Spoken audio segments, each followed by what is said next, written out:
Hello बच्चों, कैसे हो आप सभी। उम्मीद करता हूँ आप सभी अच्छे होंगे। लास्ट वीडियो में हमने क्या सीखा था कि किसी भी मैट्रिक्स का हम सिमेट्रिक मैट्रिक्स कैसे दिखा सकते हैं और स्क्यू सिमेट्रिक मैट्रिक्स कैसे बना सकते हैं किसी भी मैट्रिक्स को। आज हम इस वीडियो में ये सीखने वाले हैं कि हम के मैट्रिक्स का जो एलिमेंट्री ऑपरेशन होता है वो क्या क्या होता है। तो उसके लिए हमारे कुछ स्टेप्स होते हैं, वो स्टेप्स क्या क्या होते हैं वही हम क्या सीखेंगे इस वीडियो के अंदर सीखेंगे। तो चलिए स्टार्ट करते हैं।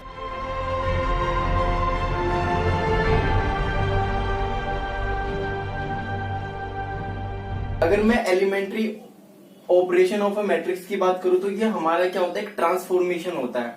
तो इसके अंदर बेसिकली जो हमारे एलिमेंट्री ऑपरेशन होते हैं वो 6 टाइप के एलिमेंट्री ऑपरेशन होते हैं।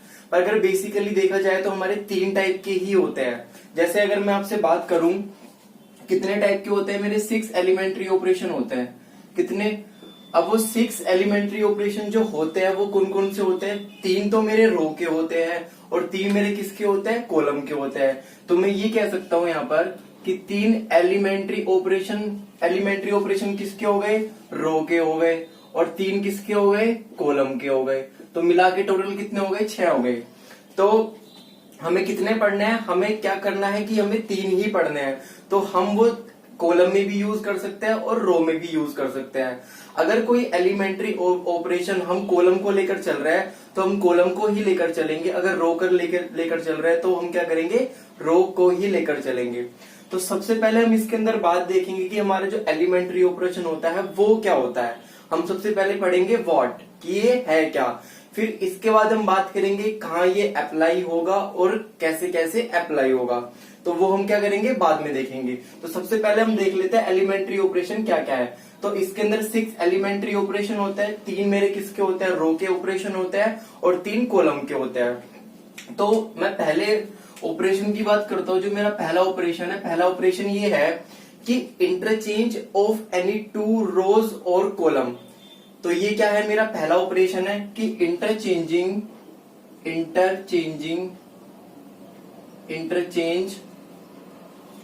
ऑफ एनी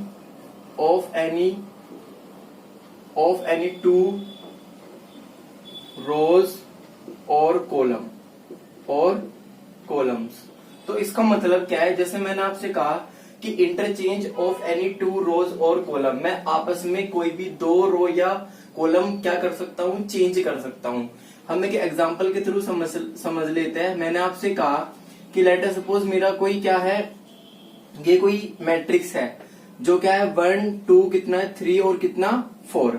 अब आप यहाँ पर देख सकते हो कि ये क्या है? मेरी पहली रो है। ये क्या है? मेरी दूसरी कॉलम है, वो दूसरी रो है। ये पहली कॉलम है, ये क्या है? दूसरी कॉलम है।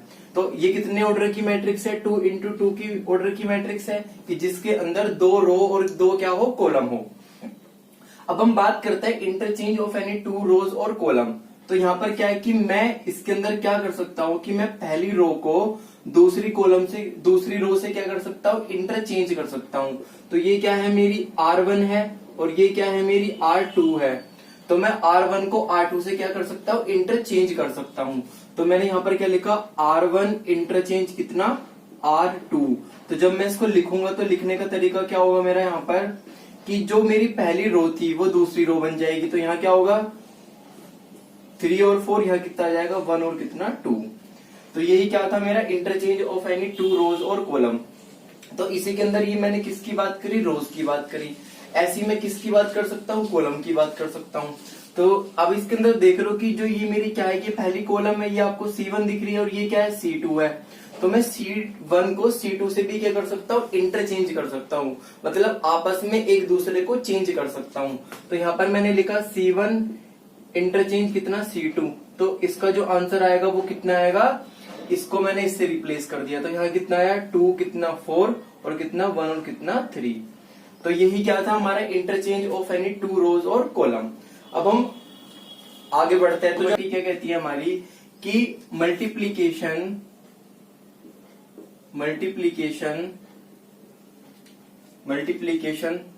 ऑफ द एलिमेंट्स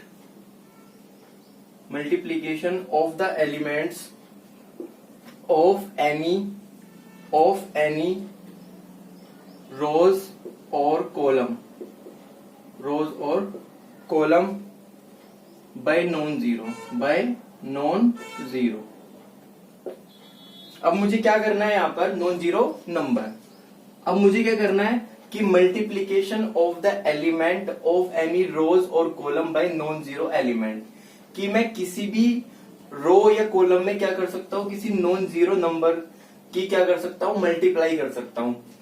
तो फिर से मैंने क्या ले लिया कि एग्जाम्पल ले लिया। वो मेरा एग्जाम्पल क्या है, मैंने जैसे आपसे कहा कि ये क्या है मेरा 1 2 कितना है 3 और कितना 4। ये वो आपको दिख रहा है कितने ऑर्डर की मैट्रिक्स है, 2 इंटू 2 ऑर्डर की मैट्रिक्स है। अभी मैं क्या कर रहा हूं कि मैं आपके लिए सिर्फ मैं 2 इंटू 2 ऑर्डर की ही मैट्रिक्स लिख रहा हूं। अगर आप चाहे तो 3 इंटू 3 के लिए भी अप्लाई कर सकते हैं। तो मैं यहाँ पर 2 इंटू 2 की मैट्रिक्स इसलिए लेकर चल रहा हूँ ताकि आपको इजीली से समझ में आ जाए। हम बाद में क्या करेंगे, 3 इंटू 3 की मैट्रिक्स भी लेकर चलेंगे। तो मैंने क्या किया यहाँ पर, अब आपको क्या करना है कि किसी नॉन जीरो नंबर की मल्टीप्लाई करनी है आपको, किसके अंदर, इसके अंदर। तो यहाँ पे क्या है कि इसको मैं कैसे लिख सकता हूँ कि जैसे मैं R1 के अंदर मल्टीप्लाई करना चाहता हूँ किसी नंबर की, तो मैं इसको लिखूंगा कैसे, R1 इक्वल टू, जैसे मैंने कहा कि मैं 2 की ही मल्टीप्लाई करना चाहता हूँ, तो 2 ऑफ कितना R1, तो इसको कैसे लिखूंगा, ऐसे। तो अब मैं क्या करूंगा, इस 2 की मल्टीप्लाई में इसमें कर दूंगा R1 में, तो यहाँ पर कितना आ जाएगा, यहाँ पर कितना आ गया, यहाँ पर 2 आ गया, यहाँ 4 आ गया, और ये मेरा एज इट इज ऐसे ही उतर जाएगा। तो ये कितना है, 3 और 4। तो इसको मैं ऐसे लिख सकता हूँ। ऐसी मैंने अभी किसके अंदर किया, रो के अंदर किया, ऐसे ही मैं कॉलम के अंदर भी कर सकता हूँ। तो यहाँ पर कितना आएगा, R2। अब मैं कॉलम को लेकर चल रहा हूँ, तो C1 equal to twice of कितना, C2। तो यहाँ कितना आएगा, अब मुझे कॉलम 1 के अंदर 2 की मल्टीप्लाई करनी है। अब कॉलम 1 क्या है, ये है, तो इसके अंदर मैंने 2 की मल्टीप्लाई कर दी, तो कितना आ गया, 2 आ गया, और यहाँ पर कितना आ गया, 6 आ गया, और ये मेरा ऐसे ही उतर गया। तो यही क्या है, तो हम ऐसे ही क्या कर सकते हैं, किसी कांस्टेंट की मल्टीप्लाई कर सकते हैं। अब हम क्या करते हैं, आगे बढ़ते हैं। अब हमारी नेक्स्ट प्रॉपर्टी क्या है कि addition to element of any rows or column the corresponding element of any other rows or column multiplied by any non zero number. हमें क्या करना है कि मैं किसी भी मैट्रिक्स के अंदर किसी कांस्टेंट की मल्टीप्लाई करके उसको ऐड भी कर सकता हूं मैट्रिक्स को, और क्या कर सकता हूं, सब्ट्रैक्ट भी कर सकता हूं। तो चलिए एग्जांपल के थ्रू देखते हैं। एग्जांपल से क्या होगा कि आपको अच्छे से समझ में आ जाएगा।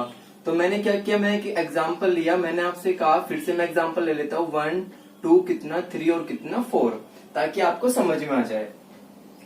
अब मुझे क्या करना है कि मैं किसी भी कांस्टेंट की मल्टीप्लाई करके क्या कर सकता हूँ, ऐड कर सकता हूँ, और क्या कर सकता हूँ, सब्ट्रैक्ट कर सकता हूँ।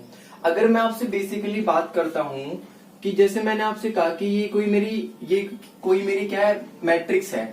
जैसे मैंने कोई मैट्रिक्स लिख दिया, यहाँ पर क्या लिख दिया, 1 2 कितना 3 और 4। अब मैं यहाँ पर R1 को चेंज कर रहा हूँ, यहाँ पर कितने, R2 से। तो यहाँ पर कितना आ गया, यहाँ पर कितना आ गया, 3 आ गया, 4 आ गया, यहाँ पर कितना आ गया, 1 आ गया, और यहाँ पर 2 आ गया। अब आपका क्वेश्चन ये आना चाहिए कि यहाँ पर जो ये वाली मैट्रिक्स है और ये वाली मैट्रिक्स है, क्या आपस में इक्वल है, क्या आपस में इक्वल है? जी नहीं, बिल्कुल इक्वल नहीं है। क्यों इक्वल नहीं है? क्योंकि कोई भी मैट्रिक्स मेरी कब इक्वल होती है, जब उसके कोरस्पोंडिंग एलिमेंट कैसे हो, इक्वल हो। तो आप यहाँ पर देख सकते हो कि 1 3 के इक्वल नहीं है और 2 और 4 के इक्वल नहीं है।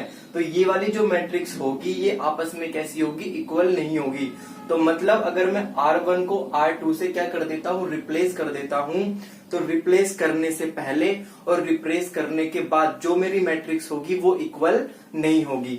तो आपको क्या ध्यान रखना है कि हमेशा ये वाली जो मैट्रिक्स होती है इक्वल नहीं होती। तो ये बात आपको ध्यान रखनी है।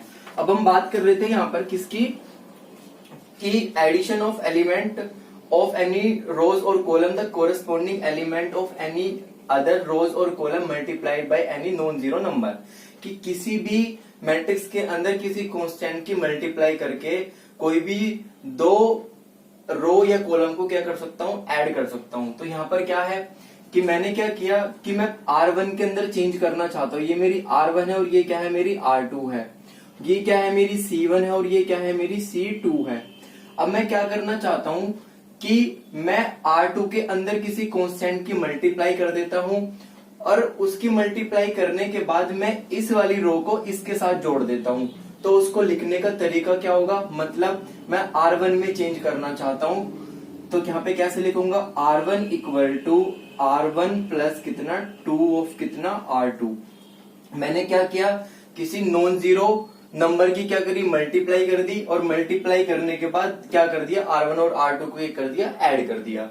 तो यहाँ पर कितना आएगा, अब आपको पता है कि मैं चेंज किस में कर रहा हूँ, R1 में कर रहा हूँ, तो R1 को ऐसे ही लिखा जाएगा। तो अब मुझे क्या करना है कि R2 में मल्टीप्लाई करके इसमें मल्टीप्लाई करके 2 की इससे इसको ऐड कर देना है। तो यहाँ पर इसमें मल्टीप्लाई करी किसकी, 2 की, तो 3 2 कितना हो गया 6, और 6 और 1 कितना हो गया 7 आ गया। यहाँ पर कितना हुआ 4 2 8, और 8 और 2 कितना हो गया 10 हो गया। तो यहाँ कितना आ गया 10 आ गया। और ये वाली जो मैट्रिक्स थी ये वाली क्या होगी, एज इट इज ऐसे ही उतर जाएगी, क्योंकि इसके अंदर हम चेंज नहीं कर रहे थे। अगर मैं बात करता हूं कि कॉलम के लिए भी क्या यही कंडीशन होगी, जी हाँ बिल्कुल यही सेम कंडीशन होगी। मैंने कहा कि C1 equal to C1 plus का कितना ट्वाइस ऑफ कितना C2, मैंने ये लिख दिया। तो अब यहाँ पर कितना आएगा, अब मुझे क्या करना है, मुझे ये करना है कि मुझे C1 में चेंज करना है, और C2 के अंदर किसकी मल्टीप्लाई करनी है, 2 की मल्टीप्लाई करनी है। तो जिसके अंदर 2 की मल्टीप्लाई करके इससे इसको मैंने ऐड कर दिया। तो यहाँ पर कितना आया, 2 2 4 और 1 कितना आ गया 5 आ गया। यहाँ पे 2 की मल्टीप्लाई करी तो 4 2 कितना आ गया 8 आ गया, 8 और 3 कितना होता है 11 होता है। तो यहाँ पर कितना आ गया 11 आ गया। अब ये ऐसे ही उतर जाएगा, तो यहाँ कितना आ गया 4 आ गया। तो ऐसे ही आप क्या कर सकते हो, कॉलम के अंदर भी देख सकते हो। तो यही क्या थी, हमारी 3 प्रॉपर्टी थी। तो टोटल मिला के हमारी कितनी प्रॉपर्टीज हो जाती है, 6 ऑपरेशन हो जाते हैं। तो हमारे क्या है, बेसिकली टोटल कितने हैं, 6 ऑपरेशन है, एलिमेंट्री ऑपरेशन।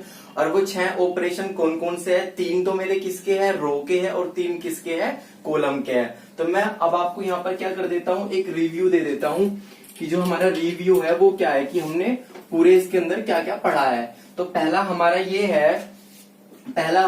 है कि मैं किसी भी रो को किससे चेंज कर सकता हूँ, पहली रो को दूसरी रो से चेंज कर सकता हूँ, कि मैं पहली रो को दूसरी रो से चेंज कर सकता हूँ, मतलब मैं एक दूसरे की रो को आपस में चेंज कर सकता हूँ। और मैं ये भी कह सकता हूँ कि CI क्या होगा, CJ होगा। फिर दूसरी प्रॉपर्टी क्या पढ़ी थी हमने, कि हम किसी भी कांस्टेंट की मल्टीप्लाई कर सकते हैं, किसके अंदर, रो या कॉलम के अंदर। तो मैंने यहाँ क्या लिख दिया, RI इक्वल टू कितना, यहाँ पर ट्वाइस ऑफ कितना K ऑफ कितना RI। तो ये हो गया मेरा, किसी कांस्टेंट की मल्टीप्लाई कर दी। और मैं ये भी कह सकता हूँ यहाँ पर कि यहाँ पर कितना आया, CI इक्वल टू कितना K ऑफ कितना CI। ओके, फिर इसके बाद हम बात करते हैं थर्ड की बात करते हैं। तो थर्ड हमारी बात क्या होगी, थर्ड के अंदर हमें क्या करना है, किसी कांस्टेंट की मल्टीप्लाई लेकर चलना। किसी कांस्टेंट की मल्टीप्लाई कर दी, और मल्टीप्लाई करने के बाद 2 को हमने ऐड कर दिया। तो यहाँ पर इसको मैं कैसे लिख सकता हूँ, RI इक्वल टू, यहाँ पर कितना लिखा, RI प्लस कितना K ऑफ कितना R ऑफ कितना J। ठीक है, अब ऐसे में यहाँ पर कर सकता हूं। तो यहाँ पर कितना आएगा, CI इक्वल टू कितना CI प्लस कितना K ऑफ कितना CJ। तो अब आपको ये वाली बात भी क्या रखनी है, ध्यान रखनी है। तो यही क्या थी हमारी, बेसिकली 3 हमारे क्या थे, ऑपरेशन थे जो आपको ध्यान रखने हैं। और 3 वो कौन से, अगर मैं बेसिकली बात करता हूं तो कितने होते हैं, 6 होते हैं, लेकिन हमें पढ़ने कितने होते हैं, 3 हमारे किसके होते हैं, रो के होते हैं, और 3 हमारे किसके होते हैं, कॉलम के होते हैं। अगर हम किसी क्वेश्चन के अंदर रो एलिमेंट्री ऑपरेशन लगा रहे हैं, तो वो एलिमेंट्री ऑपरेशन जो होगा हमारा, हम रो के अंदर हम रो का ही यूज करेंगे, और कॉलम के अंदर हम कॉलम का ही यूज करेंगे। अगर हम बेसिकली एक बार रो लेकर चले तो हम रो ही लेकर चलेंगे पूरे क्वेश्चन में, अगर कॉलम लेकर चल रहे हैं तो कॉलम ही लेकर चलेंगे। तो अभी हमने इसमें क्या पढ़ा है, कि हमने सिर्फ ये पढ़ा है कि हमारा जो elementary operation of a matrix होता है वो क्या होता है। तो अभी हमने क्या पढ़ा है, सिर्फ हमने व्हाट की बात करी है। हमने किसकी बात करी है, कि ये क्या है, कि ये क्या है, कि हमने अभी उसकी बात नहीं करी कि ये कहाँ अप्लाई होगा और कब होगा। हमने वेयर एंड व्हेन की बात अभी नहीं करी, तो हम क्या करेंगे, इसकी बात अभी करेंगे। ओके, तो आई होप आपको ये वाली जो ऑपरेशन था समझ में आया होगा। अगर आपको ये वाला ऑपरेशन समझ में आया है तो प्लीज आप मुझे कमेंट करके जरूर बताएं, जिससे हमें आपका ऐसे ही प्यार मिलता रहे।